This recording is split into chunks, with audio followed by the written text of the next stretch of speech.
When you hear the attack warning, you and your family must take cover at once.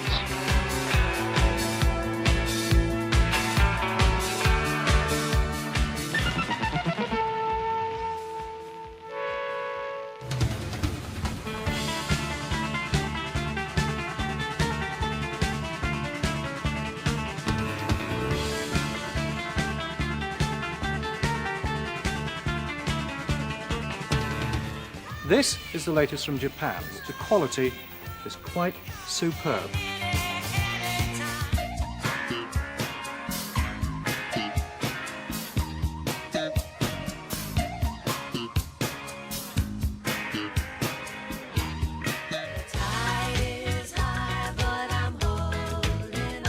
The rescue took place just after midnight. The crew, 3 Englishmen, 1 Dutchman and Wilson the Canary, were brought back to Sheerness. Questions only a few minutes away there, 3 minutes to 12, but Laura Kunsberg is already here.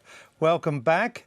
There is an interesting difference in emphasis. The European leaders are still kind of almost in a state of shock about Mr. Trump's victory, calling a special meeting of foreign ministers, to which our foreign minister and the French foreign minister did not go. The mood I sense in Britain, in the government, is more, all right, we didn't expect this, but there could be some opportunities for us here. Yeah, I think there's no question about that. I think they're taking a more pragmatic line. I mean, certainly they were shocked by the victory, but they're absolutely taking a more pragmatic line. And one of the really interesting things that's happened this week that didn't perhaps get as much attention as it might have done was Theresa May's speech at the Lord Mayor's banquet on Monday night, where, in fact, she agreed with much of Donald Trump's analysis of what has happened in the last 10 or 20 years with the left behind. It's a rather unfortunate phrase, but the left behind. People for whom the rising tide's boats did absolutely not lift. Now, it's worth saying that Theresa May sort of made that argument on the steps of Number 10 and then again in her conference speech.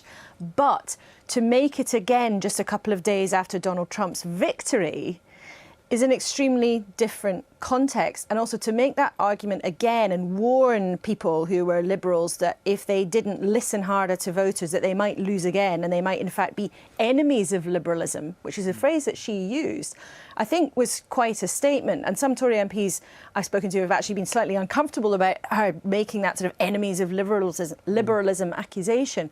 But also I understand at Cabinet yesterday there was a long and quite thoughtful, I'm told, discussion of actually what the Trump victory means, what the Brexit vote means in the context of whether or not the settlement, if you like, of the last few decades is over. And maybe if it's not over, it's certainly very frayed at the edges. Well, one of the things I was told very strongly in the British government is that they will now, in the Brexit negotiations, they will now make geopolitics much more part of that. They're going to say, at a time when there's an American president that has attacked NATO, that we are not sure we can count on for the defence of Europe, why would you beat up on Europe's biggest military power with the only world-class nuclear deterrent and with quick deployable forces which are already on the eastern border? And that will cut through in Berlin above all. It absolutely will. And one cabinet minister said to me yesterday they believe the Trump victory absolutely strengthens the UK's hand in the Brexit negotiations for 2 reasons. One, just as you outlined, over security.